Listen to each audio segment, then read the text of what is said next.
If you checked your blood sugar this morning and it was over 100, you need to watch this entire video immediately. Many people think fasting blood sugar of 100 is simply within normal range. But this could already be a dangerous signal heading toward diabetes. Without implementing the 5 methods revealed today, you have an 80% chance of becoming diabetic within 3 years. The shocking truth about fasting blood sugar of 100. Normal fasting blood sugar ranges from 70 to 99. However, 100 to 125 is classified as prediabetes.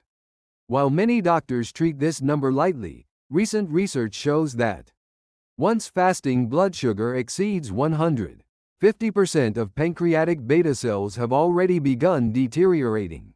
Even more shocking is that people with fasting blood sugar between 100 and 110 have a 5 times higher diabetes risk within 3 years compared to normal individuals. This isn't just a number, it's an urgent warning signal from your body. Elevated fasting blood sugar occurs because the liver produces excessive glucose. Overnight or insulin resistance has increased. Left untreated, this leads to blood vessel damage, nerve damage, kidney damage, and even doubles cancer risk. First essential action: start 12-hour intermittent fasting immediately. If your fasting blood sugar exceeds 100, the first thing you must do is begin 12-hour intermittent fasting. If 16 hours feels overwhelming, start with 12 hours. Finish eating at 8 p.m. and don't consume anything until 8 a.m. the next day. Why specifically 12 hours? Research shows that 12-hour fasting alone reduces liver glucose production by 30%.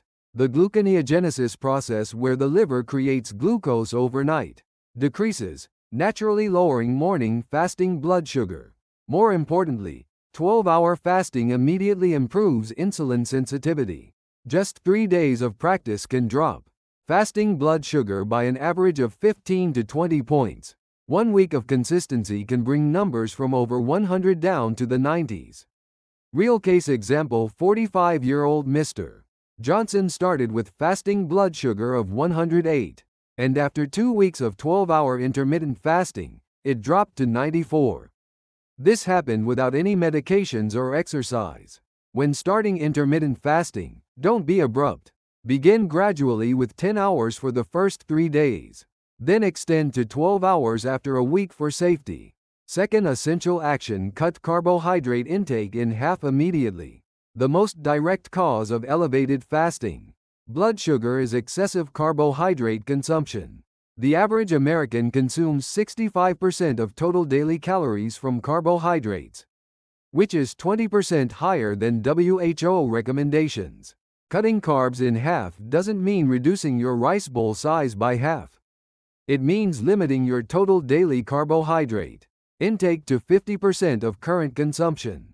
For example, if you consume 300 grams of carbs daily, reduce it to 150 grams. The key is choosing which carbohydrates to eliminate. First, remove refined carbohydrates. White rice, wheat flour products, and sugary beverages must be completely eliminated. Replace these with complex carbohydrates like brown rice, oats, and quinoa. These raise blood sugar slowly while providing longer-lasting satiety. They're also rich in fiber, helping improve insulin sensitivity. As you reduce carbohydrates, increase protein and healthy fat intake. Aim for at least 1.2 grams of protein per kilogram of body weight, and let healthy fats comprise 25 to 30% of total daily calories. People who cut carbs in half saw average fasting blood sugar reductions of 25 to 35 points after 2 weeks. This effect is similar to taking blood sugar medications. Third essential action: walk 10 minutes after every meal. Many people know exercise is important, but don't follow through because it feels burdensome. However, if your fasting blood sugar exceeds 100, intense exercise isn't necessary. Just 10 minutes of post-meal walking is sufficient. Starting a 10-minute walk immediately after eating has magical effects on blood sugar management. Contracting muscles directly absorb glucose without requiring insulin assistance. Research shows post-meal 10-minute walks suppress blood sugar spikes by 30 to 40%. More remarkably, this effect influences the next morning's fasting blood sugar. Walking pace should be slightly faster than usual. A speed that makes you slightly breathless for 10 minutes is sufficient. Indoors, marching in place or climbing stairs provides the same benefits. The key is implementing this after every meal. 3 times daily, totaling 30 minutes of walking, is the essential key to returning fasting blood sugar to normal range. 68-year-old Mrs. Davis started with fasting blood sugar of 115, and after 3 weeks of 10-minute post-meal walks, it dropped to 96.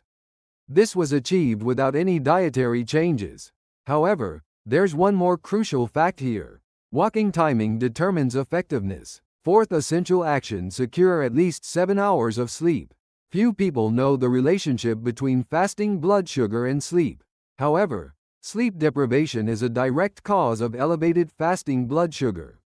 People sleeping 5 hours or less have fasting blood sugar averages 15 to 20 points higher than normal sleepers. Sleep deprivation's effect on blood sugar is immediate. Just one night of poor sleep can raise next day fasting blood sugar by 10 to 15 points. This closely relates to the stress hormone cortisol. Cortisol is secreted most between 3 and 6 a.m. If you're not deeply asleep during this time, excessive cortisol secretion promotes glucose production in the liver, resulting in elevated morning fasting blood sugar. Conversely, getting adequate sleep of 7 hours allows normal growth hormone secretion, improving insulin sensitivity. People who increased sleep to 7 hours saw average fasting blood sugar decreases of 12 to 18 points after 2 weeks. Sleep quality is equally important. You need deep sleep, not just 7 hours. Stop smartphone and computer use 2 hours before bedtime, and maintain room temperature between 64 to 68 degrees Fahrenheit. Also stop eating 3 hours before bedtime. The digestion process interferes with deep sleep. Caffeine intake must cease after 2 p.m. Regular sleep patterns are essential. Going to bed and waking up at the same time daily normalizes your circadian rhythm, helping stabilize fasting blood sugar. Fifth essential action: address chronic stress immediately. Stress is the hidden culprit behind elevated fasting blood sugar. Chronic stress maintains persistently high cortisol levels, increasing insulin resistance and promoting glucose production in the liver. Common stresses like workplace pressure, family conflicts, and financial burdens directly correlate with elevated fasting blood sugar. Research shows high-stress groups had fasting blood sugar averages 25 points higher than low-stress groups. The first stress solution method is breathing techniques. Practice diaphragmatic breathing 3 times daily for 5 minutes each. The 4-7-8 breathing method is effective. Inhale through nose for 4 seconds, hold for 7 seconds. Exhale through mouth for 8 seconds. Second is regular meditation. Just 10 minutes of daily meditation reduces cortisol levels by 23%. If meditation is difficult, simply sitting quietly, with eyes closed for 10 minutes without thinking helps. Third is hobby activities. Secure at least 30 minutes daily for activities you enjoy. Reading, listening to music, drawing, anything works. Fourth is improving social relationships. Positive conversations and interactions with family and friends reduce stress hormones while promoting serotonin secretion. Finally, adopt a problem-solving approach. Identify stress root causes and create specific, step-by-step resolution plans. Dramatic changes when implementing all 5. The changes when implementing all 5 methods are remarkable. From the first week, sleep quality improves and stress levels drop significantly. From week 2, weight loss begins along with greatly enhanced energy levels. Week 3 brings the most important change. Fasting blood sugar begins dropping noticeably. Numbers that exceeded 100 typically stabilize in the mid-90s. After 4 weeks, you become a completely different person. Morning awakening becomes refreshing, and you maintain stable energy throughout the day. Food cravings significantly decrease, making appetite control much easier. Between weeks 6 and 8, insulin sensitivity reaches maximum improvement. Eating the same foods produces notably smaller blood sugar spikes, and post-meal energy crashes disappear. After 3 months, not only fasting blood sugar, but also HbA1c improves to normal range. This means your average blood sugar over the past 3 months has normalized. Pitfalls to avoid during implementation. Many people fall into traps while implementing these 5 methods. The first is trying to be too perfect. Attempting 100% perfect execution from the start can increase stress and cause counterproductive effects. The correct approach is gradual improvement. Choose only 2 of the 5 methods in week 1. Add 1 more in week 2. Sustainable implementation matters more than perfect execution. The second pitfall is impatience with results. Many become disappointed expecting dramatic changes within a week. Fasting blood sugar improvement requires at least 2 to 3 weeks. The third is social pressure. Many quit midway due to others' opinions or criticism. Explain your plan to family and friends in advance, and ask for their cooperation. The fourth is focusing on only one method. Implementing just one of the 5 won't provide sufficient results. For synergistic effects, you must implement at least 3 simultaneously. If today's video helped you, please subscribe, hit the like button, and turn on notifications. I'm genuinely supporting your healthy transformation.